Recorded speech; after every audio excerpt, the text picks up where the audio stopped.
You are welcome to Love Factor. This is pre-Valentine Love Factor. There's so much love in the atmosphere, especially in the month of February, that you realize that a lot of people are planning Valentine, how they are going to celebrate the occasion with their loved ones and the like. And we also take this opportunity to enlighten our audience, especially our students, so they can understand what love is, so they can be able to separate false love from real love. So our journey this evening is to rescue someone from false love so that they can be able to find the real one. The topic we are talking about this evening is, how can I tell if it is real love? How can I tell if it is real love? How do I tell whether the relationship I find myself in is worth my investment, is worth my time, is worth my sacrifice? How am I able to tell? One of the things that we can all identify with is that there is no theme more popular on TV, in movies, than love. Yeah, when you look at these soap operas, they are all filled with romantic love. So the subject of love is likewise the most popular you can get. Songs and titles of songs are all connected to love. We are so bombarded with the idea that love is all that matters. It is good to have good love. It is good to have real love. It is good when you have it well, right, and it is real. It's enjoyable. It is good. But unfortunately, 90% or 95%, if I could say, normally do not get it right. So what is the problem? We want to try to come out with a little bit of information we have that will be able to help somebody out there. There was an article in the Family magazine, Life magazine, and then a guy called Paul Popini, he was asked this question about love, and this is how he described it. He described what most people think about romantic love. He said, love is a mysterious visitation. This love is a mysterious visitation which comes out of nowhere and into the here and the now, and takes hold of you just like measles. Do you agree with him? You don't agree with him. He says it takes over like measles. It takes over your life like measles. He says it is recognized intuitively. If it is real thing, you won't have to be told. You will know without asking. Wow. He says love is so important that you must give everything else for it. A man is justified in giving up his wife for it. A woman is justified in abandoning her home and children for it. A king is justified in giving up his throne for it. It may go as unexpected as it came, and there is nothing you can do about that either. Isn't it? In any way, it is not in any way subject to human control. You say you don't believe it. That is somebody's definition of love.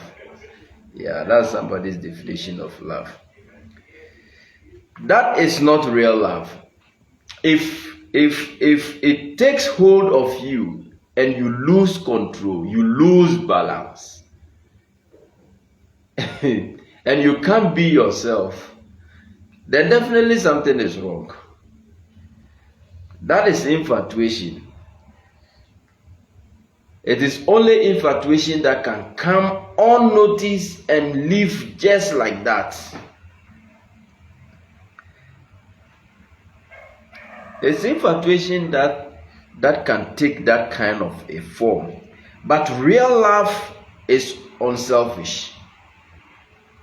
It's a committed love, and it hangs in there. You see, sometimes we don't take the time to really study people and get to know them better. Yeah, that's sometimes we get so carried away and we are in a haste. These are some of the things that eludes us, that makes us to miss the very procession or the very process that we are supposed to go through. Because you come to realize that almost everything of wealth, everything of importance, everything worth having really has a price. They do have a price.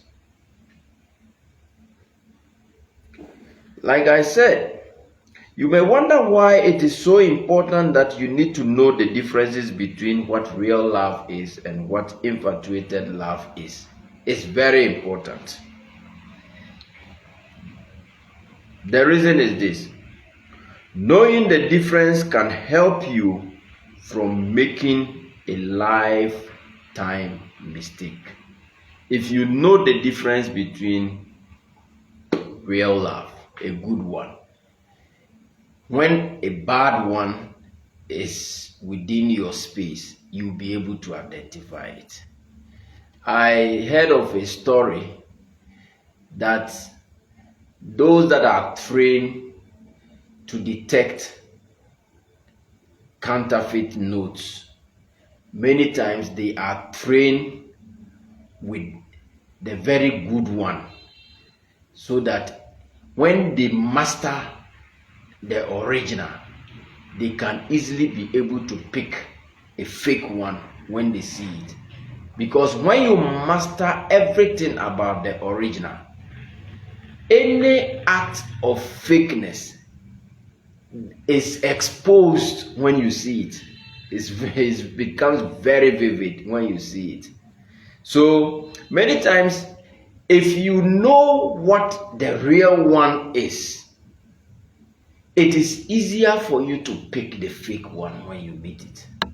Yes, if you know the real love, you will be able to know what infatuation really is. Each year, millions of people or couples walk down the aisle and solemnly commit themselves to love each other for the rest of their lives. For some of these couples, marriage will be something to be endured. Half of them, it will be a disaster. In a few short years, they will discover that they simply cannot stand living together. What makes the difference? The difference is that some couples are basing their marriages on real love, whilst others are basing theirs on infatuation. So what is false love? A marriage based on infatuation definitely will not last. It won't last. So how do we tell if the relationship I find myself in is real?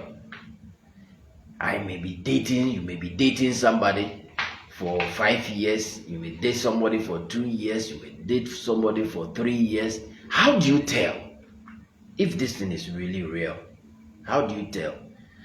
You see, one of the things that makes it quite intriguing is that even the real love, loving somebody genuinely, many times does not even depict whether you guys can live together forever. Do you get me? So what about if if the love is not there at all? Because even where the love is there, it is not a guarantee that the two of you can live together till death do you apart, as we say. So what about if the real thing is not there? Because what sustains the two of you together is the real thing. It is the real thing. So we have a very nice, beautiful, well-researched information that is going to help us to be able to find what real love is and what false love is. And this is a very good research done by one Dr. Ray Schultz. He gave us some valuable clues which enables a person to test his romance and determine if it is the real love or false love of infatuation. And the first clue he gave us is, it comes in the form of a question. The first is, what is the major attraction? What is the major attraction in your relationship? That's the first clue. What is the major attraction? Yes, some of us we are in a relationship, right? You find yourself in a relationship. What was the major attraction? Yes. What kept the two of you together? What brought you together? What is sustaining you? What makes you attracted to the person? It's a very big question. Yeah, you should know. If it is infatuation and not real love, these are some of the symptoms that you see. This is the first clue. These are some of the symptoms that you see. If you are infatuated, the main interest is likely going to be the physical equipment or the physical figure of the person, of the other person. A pretty face, a lovely shape, a lovely body, a figure. These are powerful attractions. But looks can be deceiving, we all know. They are like the wrapping around a gift box. They don't really tell you what is really inside. And physical beauty does not last forever. A man said something. He said, before you marry a lady for her pretty face and sexy form, ask yourself what she is going to look like in 30 years. 30 years, definitely she won't be what you were attracted to in 30 years. That is, God grants you long life and your relationship goes past 30 years. Even if it is 30 years, so many things would have changed. Yes, most of the fresh body you saw before, they would have been wrinkled. Yes, most of the pretty faces that you could not sleep, that you were dreaming over it, would have faded. Yes. So Dr. Ray Schultz says that infatuation makes the major attraction to the person comes zero in on the physique of the person. She's tall, he's handsome, he's bearded, yes, he's dark, he's chocolate, he has shapes, he has big breasts. You see, these are the physical figures that you see. Oh, she's a chocolate color, Coca-Cola shape. You give it all sort of names. But he says that if it is real love, your interest is in the total personality of the person, total personality of the one you love.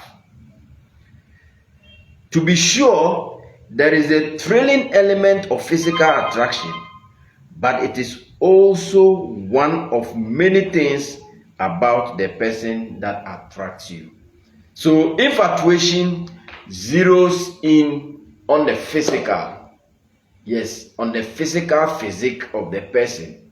How the person look like, how presentable the person is, how beautiful the person is looking, the face, the body, the shape. And sometimes some people will say how nice he smells. Wow. You got it? But if it is real, the real concentrates on the totality of the person, and it is looking into the heart or the character or the person's values inside, which is not necessarily outside. Is he compassionate? Is he kind? Does he feel the urgency to help? Is he respectful? You see, it comes with a lot of questions. Yeah, that is the inside. So the first one, I have 12 points, but we can't be able to finish 12 points. And I have a way by which you can be able to scale your love. You can be able to scale it and work it out. Then you get the results of the relationship you find yourself. But time will not permit us. I just want to give some few people a little bit of clue so that they can be able to look into the relationship that they are so dying for, that they are spending all their wealth on, whether it is worth it.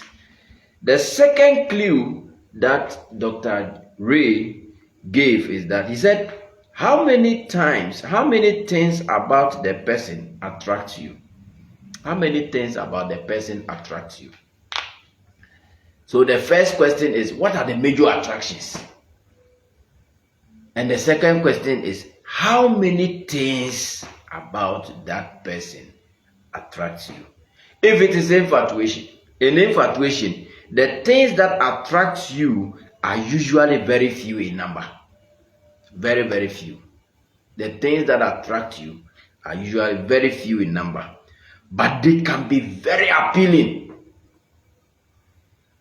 A person may be smitten by the way his lady smiles or the sexy way she walks. They're very short things, very small few things, yet they are so much appealing. And it is easier to know if you were watching. It's easier. Sometimes we deceive ourselves by not being calculative. We deceive ourselves by not sitting down to analyze. Or we say, oh, it's love, it's love. I just love her. That is okay. If you tell me to say the things I saw about my wife, I can say so many things. Yes, it's not just one thing, plenty things. Yes, that is how it is. Real love, if it is real love, many or most of the qualities of the other person attract you. Many or most of the thing about the person attracts you. I've seen people, they don't have a pedigree, they don't have any status, what so to say, they don't have any money, what so to say, they are not extravagant, beautiful, yet they are proud, they are arrogant. Even when you call them, they won't pick. But yet you meet people with higher level qualities, immediately you call them, they pick. Oh, they are very nice. You see, it cut across. It is your duty to assess the relationship you find yourself in, to make sure that you are making the right decision, which you will not regret the whole of your life.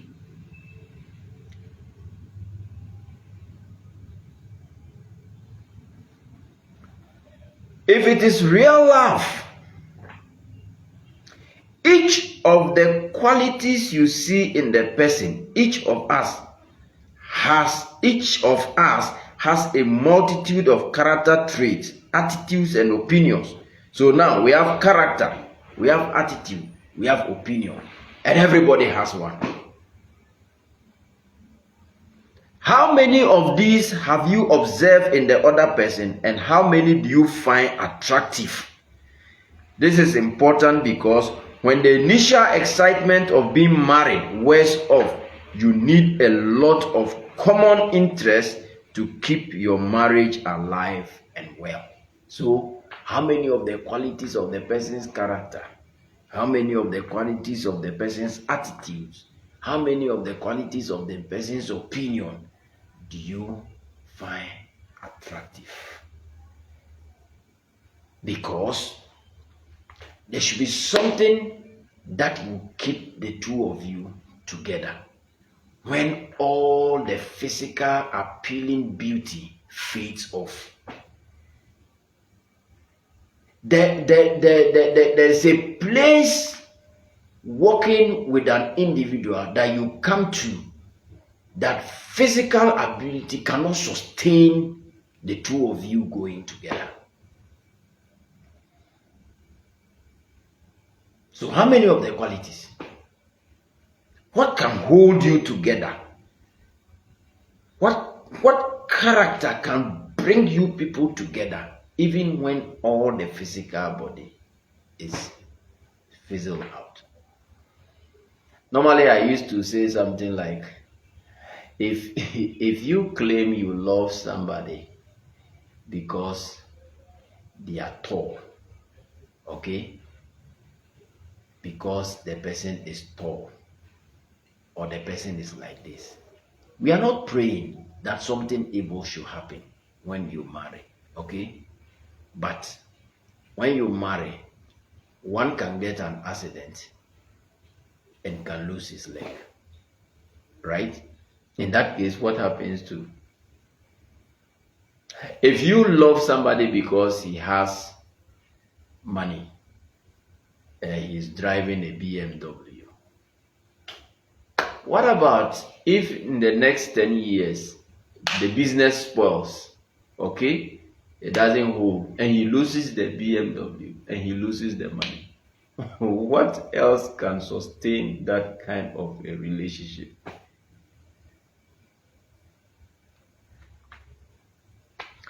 The third clue that Ray Short gave, Dr. Ray gave, is, he said, how did the relationship start?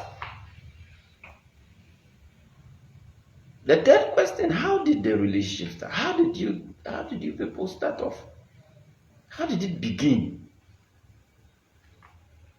That's why you can't love somebody by being pitying them, because they just have a time tag. Okay? Yes. Oh, I felt she's struggling so much, so I pitied her and I brought her. I've heard that story before. A whole pastor told me that. How did you meet your wife? The wife was something else, going around cheating behind the husband. And I had encountered the wife personally. So when I met the husband and I asked him, how did you meet him? He said, where he used to be and he used to do service, the lady was in a terrible situation. She didn't have a place to lay her head. She didn't have means of survival. No money, no food, no place to lay her head. So the pastor decided to help her. helping her, ended up marrying her. So, I always say, every poor man is humble. You see, the poor man is humble. The poor man, the man you see that you say he's arrogant because he has gotten money, he's arrogant. The man was arrogant when he didn't have money. It wasn't when he got money that he became arrogant. But you see, what the money does is that it only amplifies what is inside you. Because before, he didn't have anything. He was begging from you. He needs something from you. You be arrogant begging. Nobody begs and become arrogant. But if God helps him and he happens to get a place to stand, get some little money, now he can be on himself, doesn't need you to sustain himself, and he's standing on his feet. Now that he's able to have what he wants, now that he will begin to desire to establish his interests and his desire. And that is where you will say he is arrogant. He was arrogant all this while. Just that you never saw it. So when the lady got a place to put her head, now she's married to a pastor. Now she is a sophomore. She has a congregation that she controls. Now the real character, the real hair began to emerge. Oh my, you see how life is? So you get a lot of people say that the person has changed. No, it's not true. That is who the person was. They never change. Their real image only came out and you saw it. So Dr. Ray is asking the third clue. He says, how did you people got started? How did the love got started in the first place? He said, if it's infatuation starts very fast. Very, very fast. Hey, you saw somebody today, and the next three days you can't sleep. Even when you are dreaming, you dream about the person. And you are so carried away by the person. If you be very realistic and you sit down to assess, you will come to realize that there is something physical about the person that got you sparked. Either the person is nice, maybe the person has some nice breast, maybe the person has some shape you like, maybe the person, in fact, there is something that is more attractive to you. How can you love somebody in 3 days? How can you so carried away about love in 1 week? You don't even know the person. Doesn't it happen to the ladies who end up marrying armed robbers? Never knew that he was an armed robber. But doesn't he look nice? Nice. Handsome guy, look nice. Maybe he smells good. But you don't know who he is. But you saw him physically. And you got so attracted to the person and love. But you didn't know that you are loving a killer. That's how it is.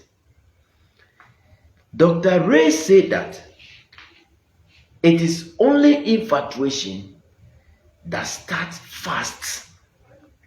So when did you start to love the woman? When? How did it start? When did you meet her? When did you meet him? And when did the love sparked? How long is that? There is no such thing as real love at first sight.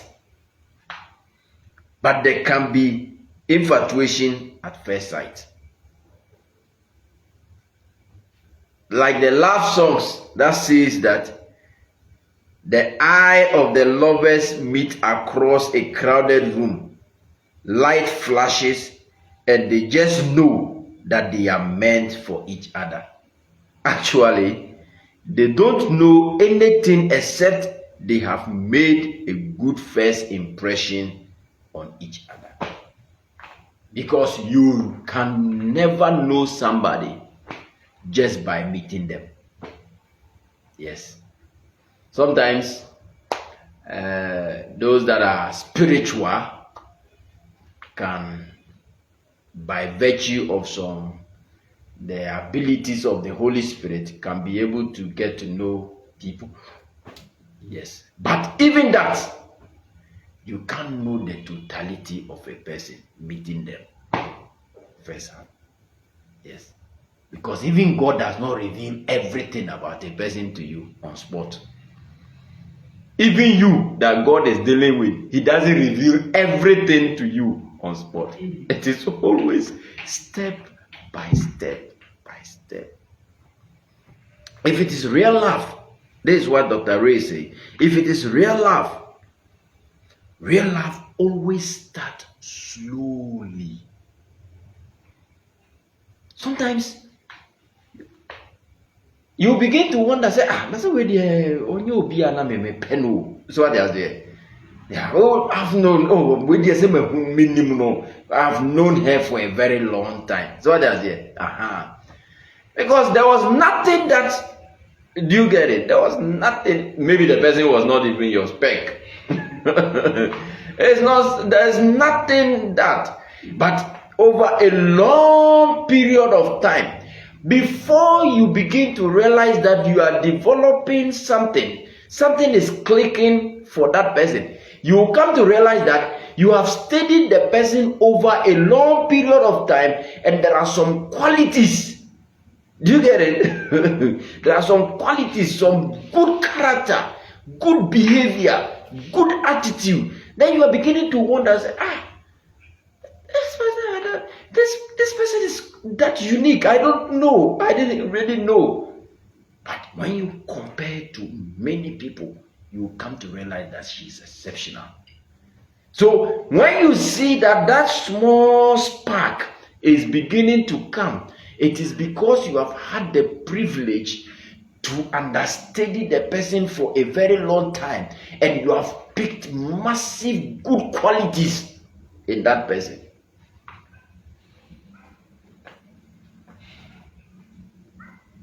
So for real love, it starts slowly.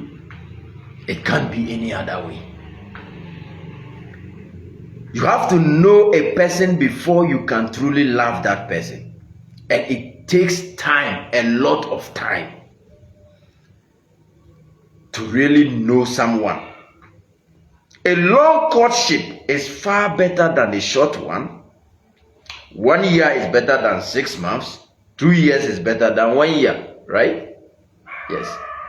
And one of the biggest mistakes a lot of people do when they are trying to understudy people. Do you have to tell somebody you are trying to understudy them? No, you don't have to. By the time you tell the person, oh, let's be friends, I want to study you small, then we can pick it from there. You are only displaying your ignorance.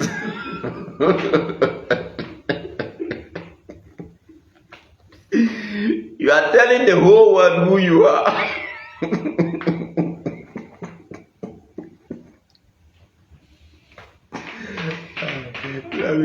Let me study you small.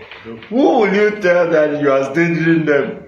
That they will come out and display the ugliest part of themselves to you? No one does that. No one does that. No one does that. That's why many times it is best to just take it easy, quietly, and observe the character of the person. If it is real love, it says knowing the person for 1 year is better than knowing the person for 6 months. Knowing the person for 2 years is better than knowing the person for a year. Because the longer it takes, the more better you get to know the person. It doesn't happen overnight. Yes, that is why many people are disappointed, because they don't have the patience to go through the process and do the right thing. They want to skip fast food. They want to skip. According to Dr. Ray, most young people will not wait even 1 year. Many rush into marriage and they learn by sad experience.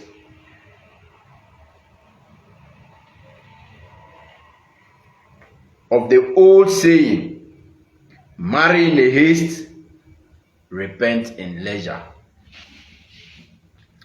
If you make the mistake of rushing into marriage, you have plenty of time to be sorry after. But I pray for somebody that will not be your portion in the mighty name of Jesus. You see, the truth about relationship is that people can pretend for a very long time when they have mastered in the pretense ability. Do you get me? Yes. When they have mastered. You see, people can master. Yes. When they master, people can pretend for a very long time. When they master in the pretense ability. During courtship or dating life, because once you are beginning to court the person, date the person know that you have an intention that you want to marry them. And if they have seen you as a prospect, okay, what they really need, and that when they get into this relationship, it will solve many of their problems. You think they will blow it off like that?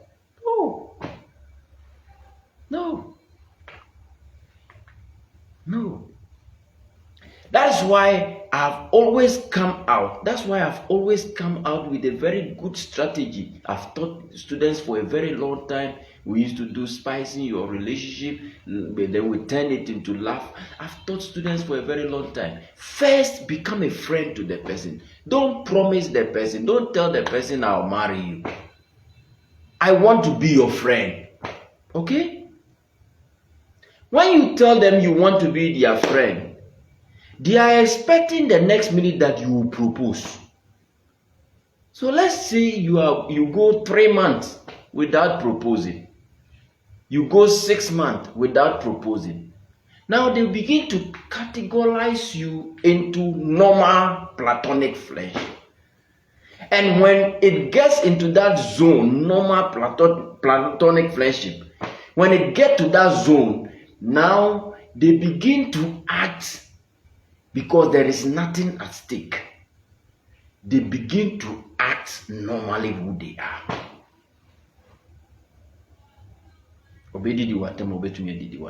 Because you are just a friend. You are not anything else but a friend. So they say,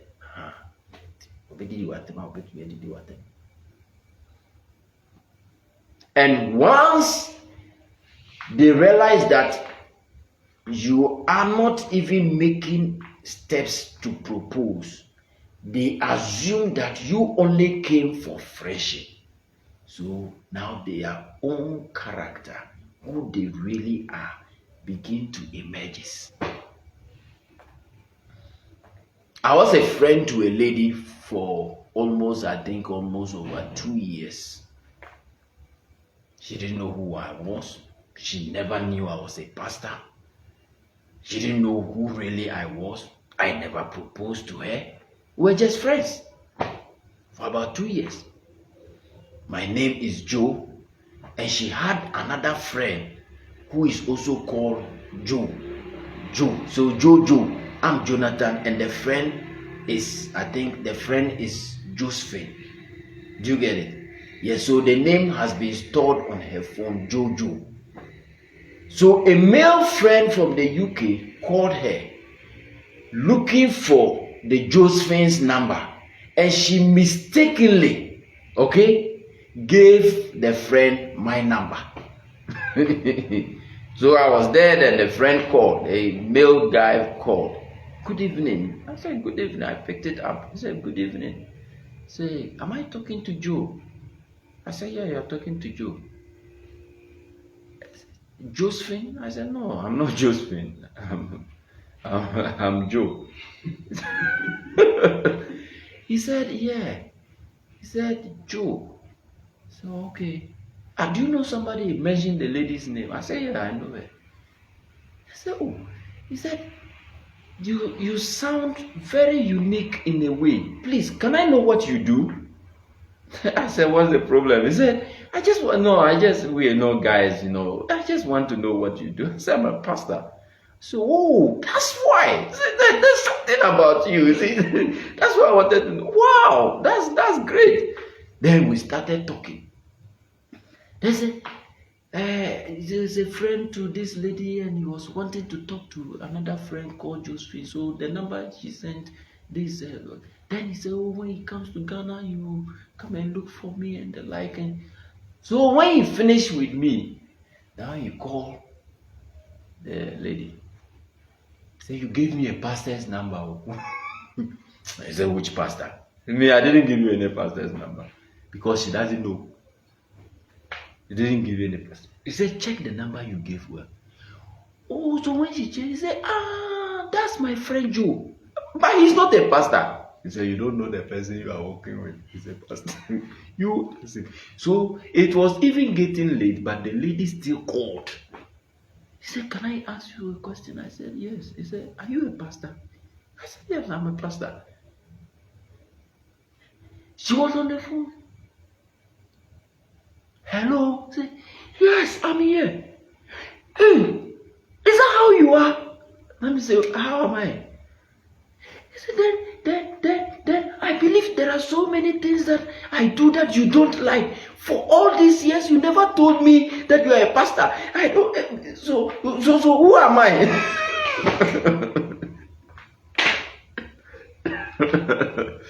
You see, it's best for you to be friend with the person without necessarily telling them you want to marry them. Yeah. Because whether you like it, whether you tell them now or you tell them later, you will still have to go through the process of trying to know the person. Because you can't guarantee who they are until you know them.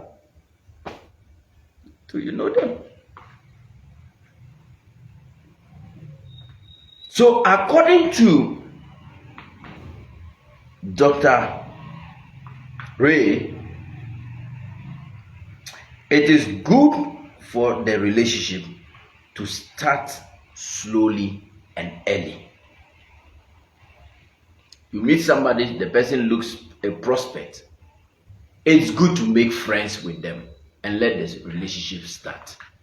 Yes, relationship starting does not necessarily mean it is romantic. Let it start platonically.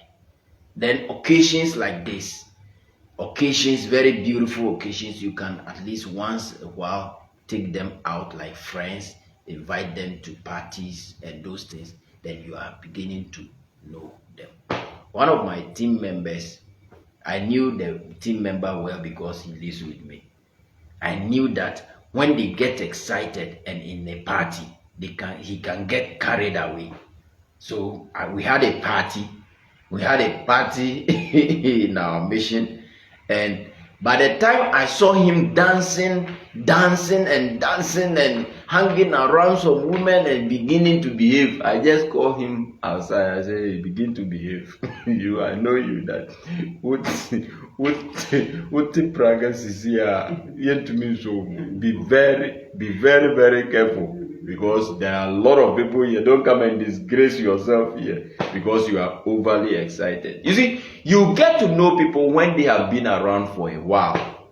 Yes, so you can be able to put a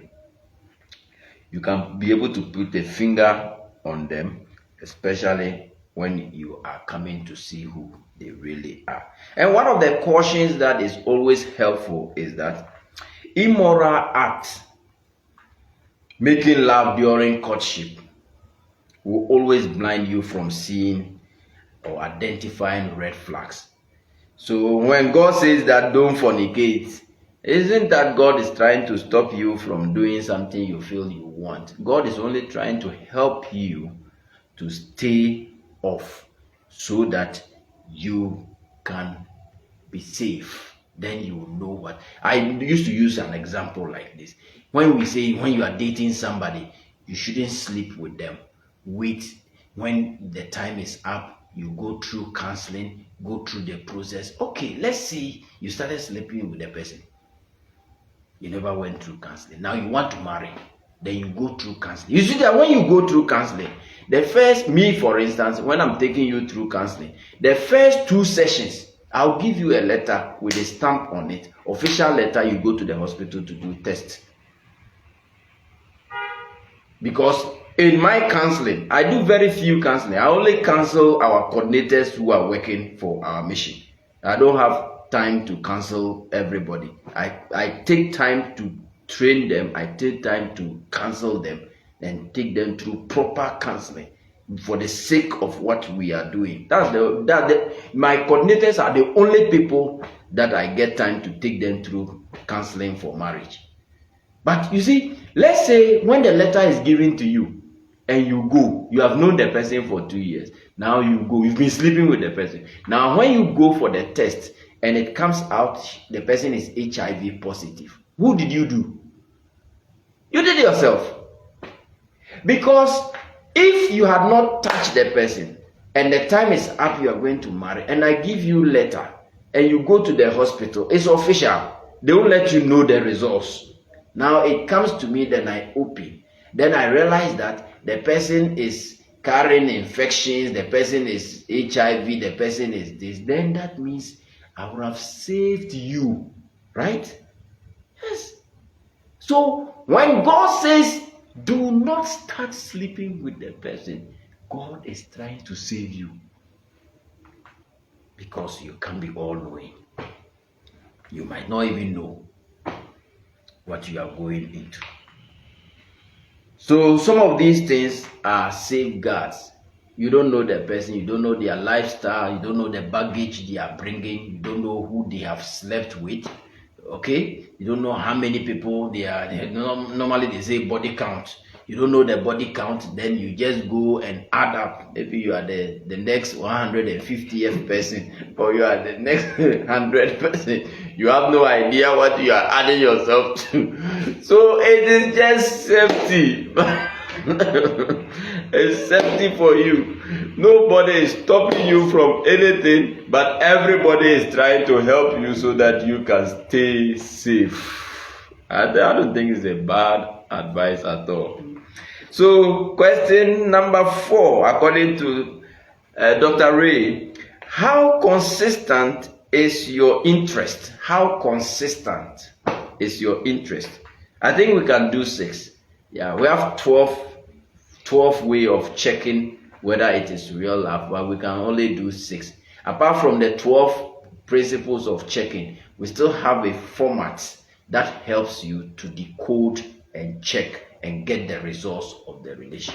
But that will be another time when we have the opportunity to do that. The 4th one, how consistent is your interest? The person that you saw, that you felt for, okay? How consistent is that interest of yours? Because you can meet somebody and love the person all of a sudden right now. But let's give you a shot, maybe about a month or 2. Now, about a month, you see that that passion you had is beginning. Sometimes it is just the affection you have for the physique of the person. But if the person, supposing the person is a little disciplined, and the person does not give her body or his body to you, because it is when that you are carried away by infatuation, and then it meets the person's infatuation, and the person gives himself or herself to you, then it will increase the spark. Okay? So let's say the person is disciplined and the person does not give himself or herself to you. Let's see how long that affection you have for the person will last. In the next 1 month, we will see that your love will begin to go because your love was looking for something which it never got. So now that they didn't get that, you will see that now you are beginning to lose interest.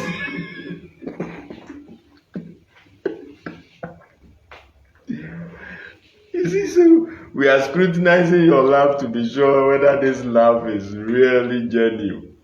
If it is infatuation, in an infatuation, your interest in each other blows hot and cold.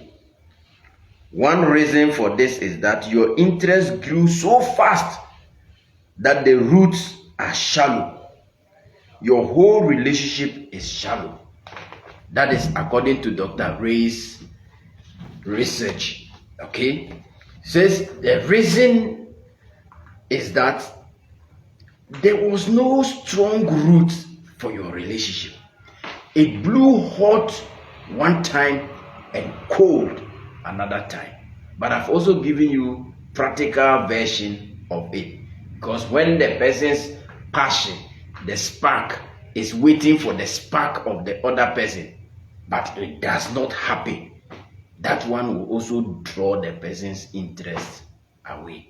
Because that particular thing you were seeing, that you were calling love, was infatuation.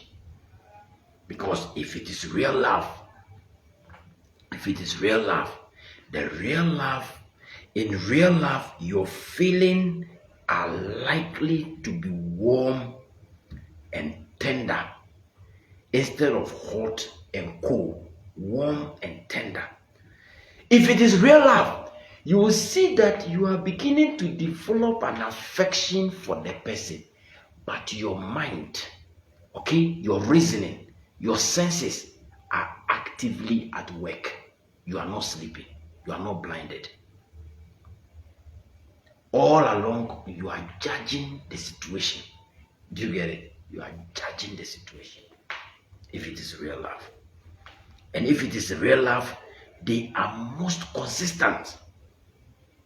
Real love grows slowly. It grows slowly, but the root goes deep. You will see that the measure of love that you had for the person, in the next few months, that measure will still be the way it is.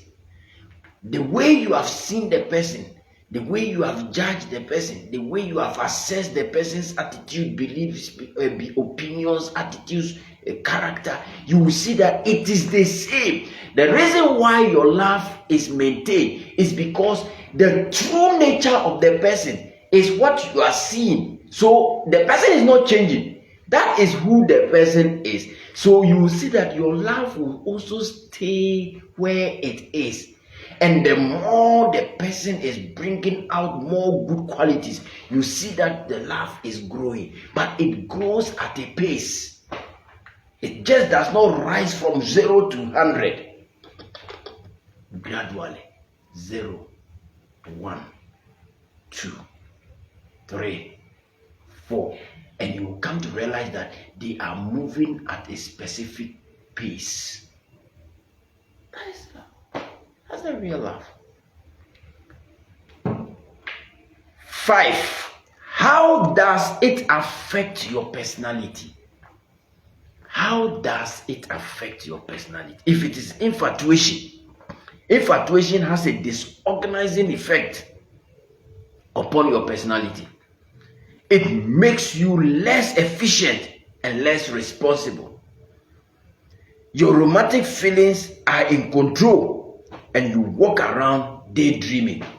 You see, sometimes we do say some things and sometimes we don't believe it. Normally we say that when you are in love with a lady, take her to your mother.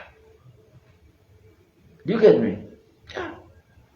Sometimes an older woman will just look at the lady and call you to order.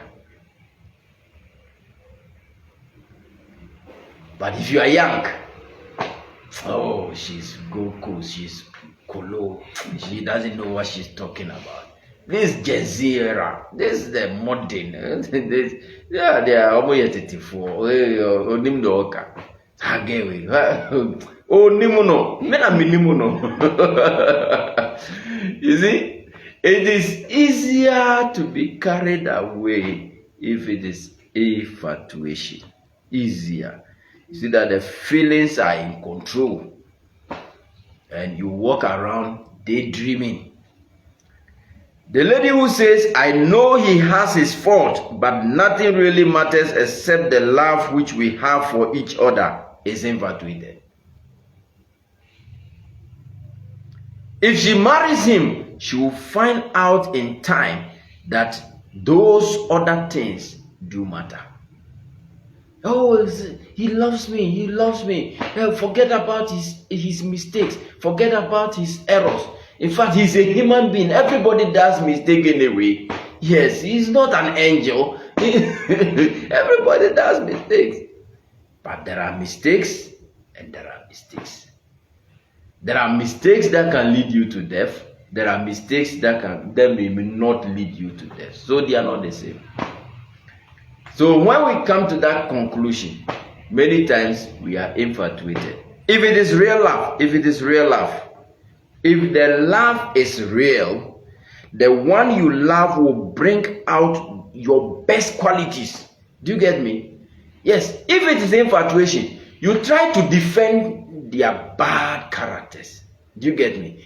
But if it is real love, what real love does is that it brings the best out of the person. Okay? Rather than defending the worst in the person. It brings the best out of it. If somebody genuinely loves you and you put out an attitude and the person realizes this attitude is bad, you see that the person will start to advise you. If you allow this to rule you, it will really make your life terrible. Do you get me? So, do you know what the person is trying to do?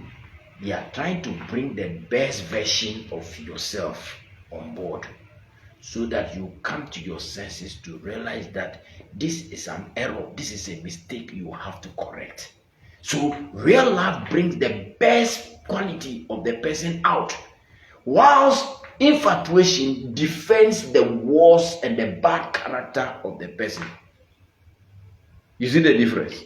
Yes.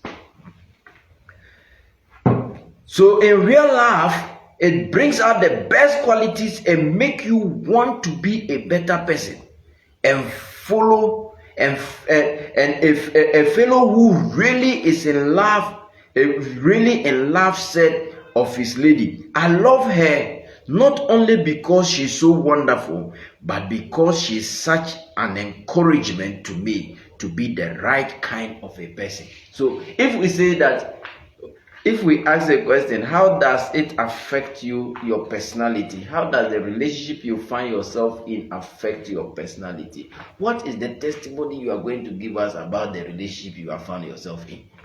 Now you've dated the person for 1 year. Has it made you a better person? If supposing you met the person and you were very arrogant and very disrespectful to your parents, and the person treating you, and now today you are very humble, and today you are respecting elderly people, and you have been toned down. Do you think that when such a person takes you to your mother or your father, don't you think that they will see that something wrong, something good has happened to you? And if that is something good, that means the person that is in your life is really influencing you for good, not for evil.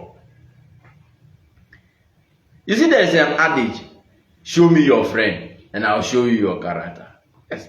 Because if supposing you have a son and your son is a good guy, immediately you see your son turning into a bad guy, you begin to assume that he has joined himself to a bad friend.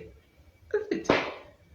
So the personality Dr. Ray is talking about here is, how is it affecting your personality? How is that relationship you find yourself in? How is it affecting your personality?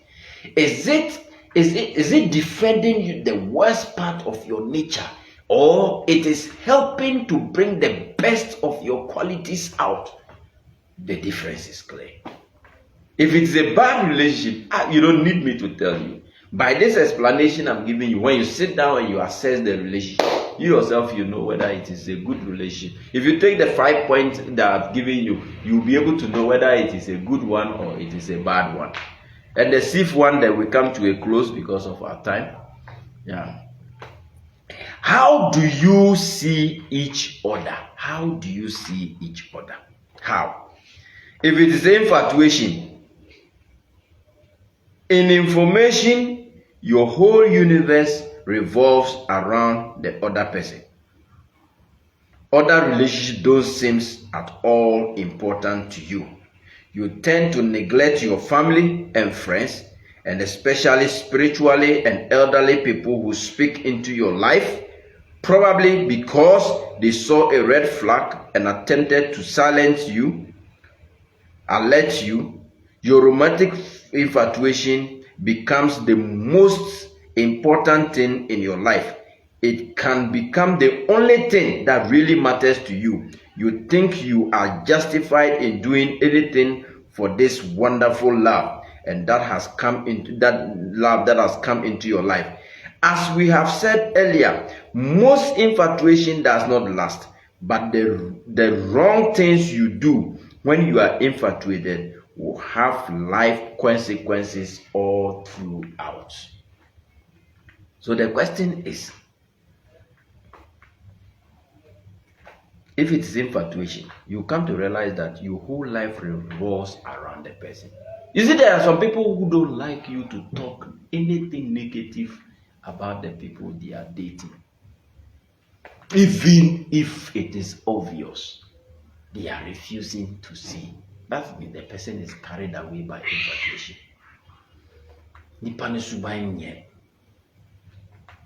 And you are covering the person. When you are carried away, you don't see, when you are infatuated, you don't see anything negative about the person. Everything you see about the person is positive, is good. Even when elderly people see it and they are trying to alert you, almost everybody that says anything negative about it, you get angry and you fight them. That's infatuation. When elderly people see red flags and they are trying to alert you, you defend it. That's infatuation. That's infatuation. If it is real love, your beloved is the most important person in the world to you, but your relationship with your family and friends, and especially spiritual and elderly people who speak into your life, continues to be important to you. If somebody enters into your life and the next minute they enter into your life, they try to separate you from all the elderly and the spiritual people in your life that are coaching you, don't you think that the person has an agenda? Yeah. Of course. The person has an agenda. Yes, it's you can't know everything right. You can't do everything right. There's an adage in the Akan language. Say, "Uchasa unimse wechiachia." Ana, you can say.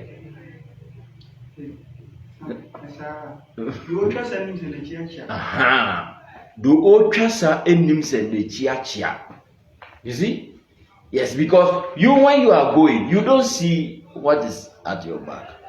But one thing about relationship is that when people are neutral, they are not involved emotionally with the person. They are able to see what is right, what is wrong. But when you are involved, many times it's difficult for you to see what is right and wrong. Those that are neutral see it more better.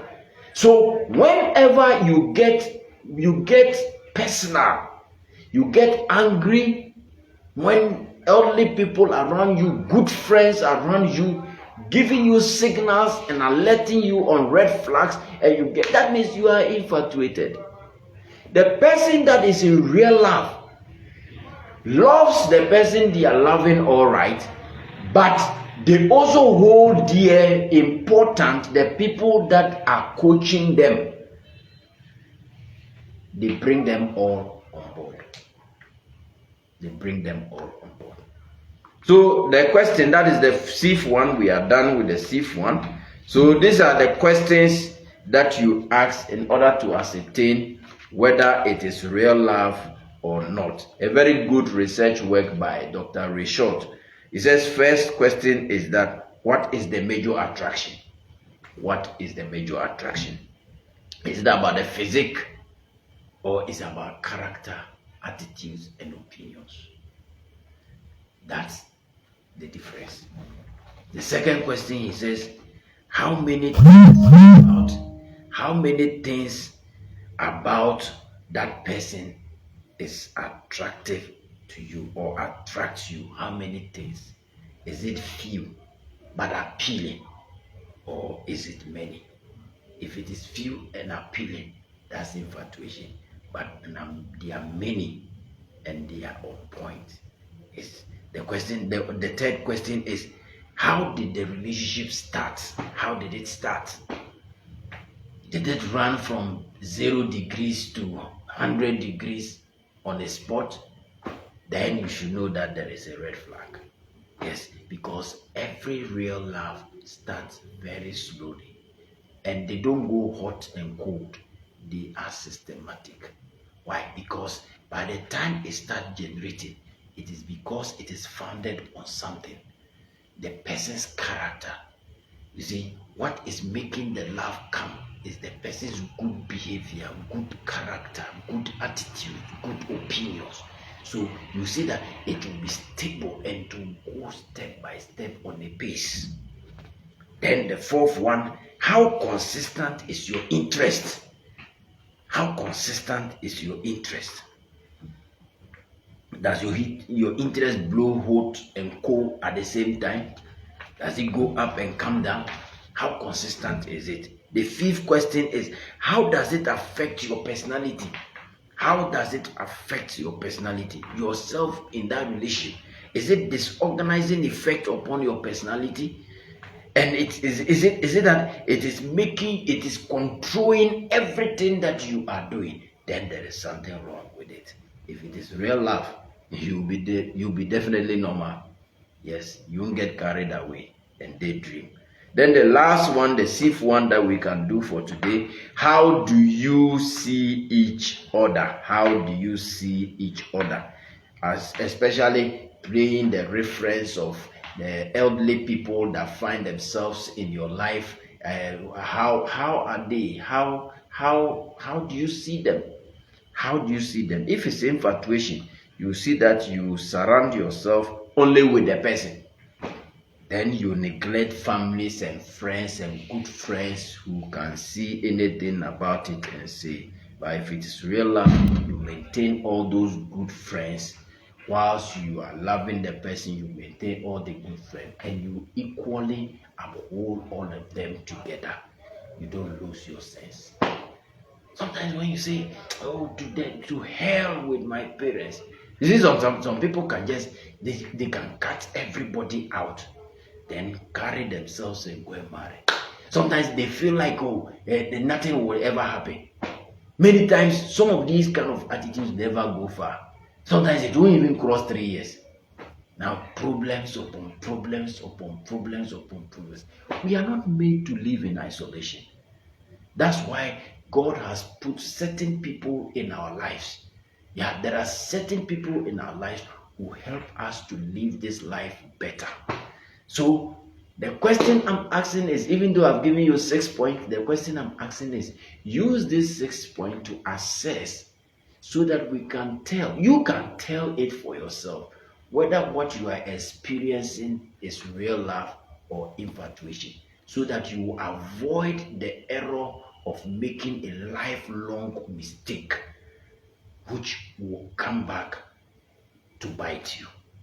This is what Campus Mission can do in terms of pre-Valentine love factor, so that it will help you, so that when you are going through your celebration for the Vows Day and all that, Do the assessment. Let's see if it is worth the sacrifices and all that you are doing. If you are watching us online, or you come to watch the video later and you haven't given your life to Christ, I think the best matcher that we have is Jesus Christ. He can match you with somebody that you will never regret in your life. If you don't know him, there's abundance of blessing when you get him into your life. It helps you to live a very fruitful and life-fulfilling assignment here on earth, as everybody is here on earth for a purpose. So if you want to have and enjoy that benefit, if you want somebody to help you so you can make the right choice, in fact, the most important decision after taking Jesus as Lord and personal Savior is the person you marry. And the person you marry can change all the dynamics of how you are going to live this life here on earth. So say this after me. If you want to get Jesus into your life and help you to live a better life, make good choices, say this after me. Say, Lord Jesus, I believe that you came to die for my sins. I'm a sinner. Please forgive me of all my sins. Write my name in the book of life.